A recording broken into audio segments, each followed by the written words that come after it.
नमस्कार साथीहरु, स्वागत छ तपाईहरुलाई मेरो च्यानल आईटी नेपालमा।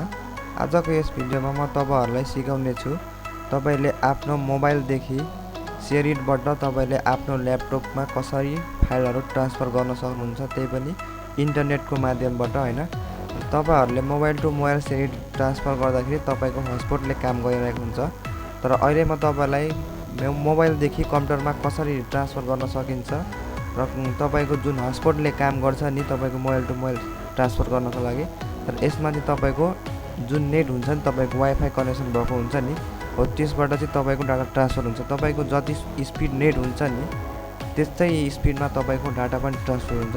सो साथीहरु, भिडियो स्किप नगरी लास्टसम्म हेर्नु होला र च्यानलमा नयाँ हुनुहुन्छ भने प्लिज च्यानललाई सब्स्क्राइब गरेर बेल आइकन अन गर्नु होला यस्तै लेटेस्ट भिडियो हेर्नको लागि। सो अब तपाईलाई म सुरुमा ल्यापटपमा शेयरिट कसरी डाउनलोड गर्ने र कसरी इन्स्टल गर्ने म तपाईलाई सिकाउने छु। सो तपाईलाई सिम्पली कुनै पनि एउटा ब्राउजर ओपन गर्नुपर्ने हुन्छ।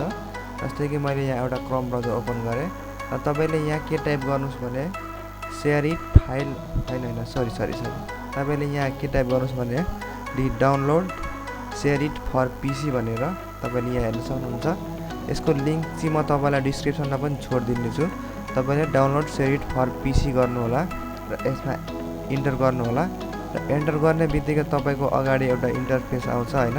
तपाईले अलिकति मुनितिर स्क्रल गर्नु होला र जुन तपाईले यो हेर्न सक्नुहुन्छ download SHAREit for Windows XP 7 8 10 32 and 64 bit तपाईको यो शेयरिट चाहिँ सबै भर्जनमा सपोर्ट गर्छ। सो यसलाई चाहिँ न्यू ट्याब गर्नु होला। जस्तै यहाँ हेर्न सक्नुहुन्छ मैले न्यू ट्याब गरिसके र न्यू ट्याब गरिसकेपछि तपाईहरुले यहाँ मुनितिर स्क्रल गर्नु होला। स्क्रल गर्दा गर्दा तपाईले यहाँ सबभन्दा लास्टमा तपाईले यतातिर हेर्न सक्नुहुन्छ तपाईको download SHAREit for all version. तपाईले तपाईको विन्डोज कुन बिटको छ हैन, 32 बिटको छ भने 32 बिट गर्नु होला, 64 बिटको छ भने 64 बिटै डाउनलोड गर्नु होला र यसमा डाउनलोडमा क्लिक गर्नु होला। डाउनलोडमा क्लिक गर्ने बित्तिकै तपाईको डाउनलोडको अप्सन आइहाल्छ र त्यसपछि तपाईले डाउनलोड गर्न स्टार्ट गर्नु होला। यो तपाईको 6 MB को फाइल हुनेछ गाइज, तपाईले धेरै टाइम लिँदैन। सो अब चाहिँ यसलाई ओपन एज फाइल गर्ने फोल्डर ओपन एज फोल्डर गरेपछि तपाईहरु यहाँ हेर्न सक्नुहुन्छ हाम्रो शेयरिट आइसकेको छ। अब शेयरिटलाई चाहिँ हामी ओपन गर्छौं र शेयरिटलाई ओपन गरिसकेपछि तपाईहरुको यस्तो इन्टरफेस आउँछ। सो यसलाई एस गर्नु होला। अब यहाँ एस गरिसकेपछि तपाईहरुको इन्स्टल भन्ने अप्सन आउँछ। एक्सेप्ट यहाँ तपाईहरुले एक्सेप्ट गर्नु होला। एक्सेप्ट र इन्स्टल भनेको एउटै कुरा हो। तपाई यहाँ सुन्नुहुन्छ एक्सेप्ट र यहाँ नेक्स्ट गर्नु होला, कतै केही पनि नछोइकन नेक्स्ट।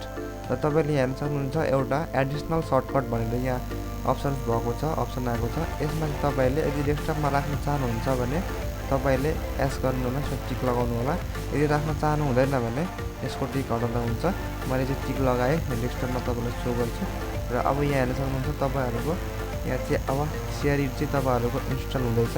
यहाँ हेर्न सक्नुहुन्छ हाम्रो इन्स्टलेसन चाहिँ कम्प्लिट भइसकेको छ। सो यसलाई चाहिँ गाइज म फिनिश गर्छु। अब फिनिश गर्छु। अब तपाईले यहाँ हेर्न सक्नुहुन्छ हाम्रो शेयरिट चाहिँ डाउनलोड भएर यहाँ आइसकेको छ। सो यहाँ एक्सेप्ट गर्छु म। हेर्न सक्नुहुन्छ तपाईले शेयरिट हाम्रो ओपन भइरहेको छ गाइज। यसलाई चाहिँ स्किप गरिदिनु होला। यहाँ हेर्न सक्नुहुन्छ यस्तो अप्सन आउँछ हाम्रो शेयरिटको खोलिसकेपछि। अब गाइज तपाईहरुले के गर्नुपर्ने हुन्छ भने तपाईको जुन वाइफाई कनेक्सन हुन्छ नि तपाईको मोबाइल र पीसीमा तपाईले इन्टरनेट कनेक्सन चाहिँ तपाईहरुले सेम टु सेम हुनुपर्छ हैन। जुन वाइफाई तपाईको सिस्टममा कनेक्ट भएको छ त्यो वाइफाई तपाईको फोनमा पनि हुनुपर्छ। सो तपाईहरुले सेम त्यस्तै गर्नु होला। तपाईको फोनमा र त्यसमा चाहिँ सेम वाइफाई कनेक्ट हुनुपर्यो। सो गाइज अब म तपाईहरुलाई मोबाइलतिर देखाउँदै छु हैन, मोबाइलमा कसरी गर्न सकिन्छ। सो तपाईले यहाँ हेर्न सक्नुहुन्छ हाम्रो मोबाइलमा पनि आइसकेको छ। अब मोबाइलमा चाहिँ तपाईको मोबाइलको शेयरिटले काम गरिहाल्छ। प्ले स्टोरमा जानुहोस्, शेयरिट डाउनलोड गर्नुहोस्, प्राय यो सबैलाई आइहाल्छ। सो म यहाँ शेयरिट ओपन गर्छु। यहाँ हेर्न सक्नुहुन्छ मेरो शेयरिट अहिले ओपन भइरहेको छ। अब शेयरिट मेरो ओपन भइसकेपछि मोबाइलदेखि कसरी ट्रान्सफर गर्न सकिन्छ म त्यो तपाईहरुलाई देखाउने छु। अब तपाईले शेयरिट तपाईको मोबाइलमा खोलिसकेपछि तपाईले यहाँ सेन्ड गर्नु होला हैन, सेन्ड गर्नु होला। र सेन्ड गरिसकेपछि तपाईले यहाँ सेन्डको अप्सन आएपछि हैन यहाँ सेन्ड गर्नु होला। र सेन्ड गरिसकेपछि तपाईले यहाँदेखि एउटा कुनै पनि एप्सलाई चुज गर्नु होला हैन, कुनै एउटा एप्सलाई चुज गर्नुस् र यहाँ नेक्स्टको अप्सन आउँछ हैन, सेन्डको अप्सन आउँछ। यहाँ सेन्ड गर्नुस् र तपाईको ब्लुटुथ अन गर्नुस्।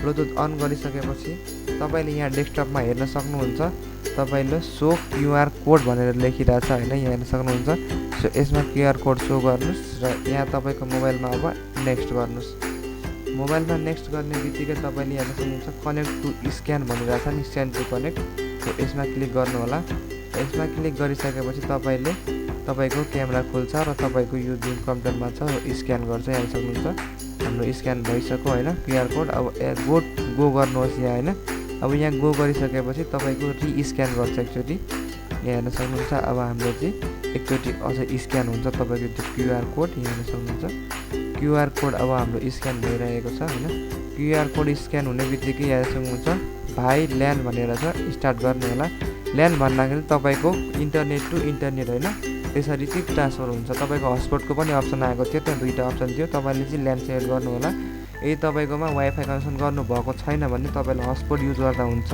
यदि तपाईको सिस्टम र मोबाइलमा दुईटैमा वाइफाई कनेक्सन भएको छ भने तपाईले वाइफाई को चुज गर्नु होला जुन ल्यान्ड कनेक्सन हुन्छ अब तपाईले हेर्न सक्नुहुन्छ हाम्रो दुईटैमा कनेक्ट भइसकेको छ र अब तपाईले यताबाट पनि फाइल ट्रान्सफर गर्न सक्नुहुन्छ उताबाट पनि ट्रान्सफर अब जस्तै यहाँ हेर्न सक्नुहुन्छ मोबाइलको म फाइल ट्रान्सफरमा जान्छु र यहाँ म कुनै यहाँबाट फोटोहरु सेन्ड गर्छु यहाँ हेर्न सक्नुहुन्छ म केही फोटोमा टिक लगाए र यहाँ नेक्स्ट गर्छु अब नेक्स्ट गर्ने बित्तिकै तपाईहरु यहाँ हेर्न सक्नुहुन्छ हाम्रो फोटो चाहिँ एकदम स्पिडमा गइरहेको छ हैन तपाईको नेटको स्पिड कस्तो छ त्यही अनुसारको तपाईको यो डाटा ट्रान्सफर हुन्छ जस्तै कि तपाई जेसुकै सार्नुस् तपाईको एकदम स्पिडमा जान्छ तपाईको नेट चाहिँ स्पिड हुनु पर्यो हैन तपाईले हटस्पटको माध्यमबाट पनि गर्न सक्नुहुन्छ त्यहाँ तपाईलाई अप्सन आउँछ सो गाइस तपाईहरुलाई कस्तो लाग्यो यो भिडियो प्लिज मन परेमा लाइक कमेन्ट शेयर सब्स्क्राइब ठोकिदिनु होला यस्तै नयाँ भिडियो हेर्नको लागि सो आजको भिडियो हाम्रो यति नै थियो जय नेपाल धन्यवाद।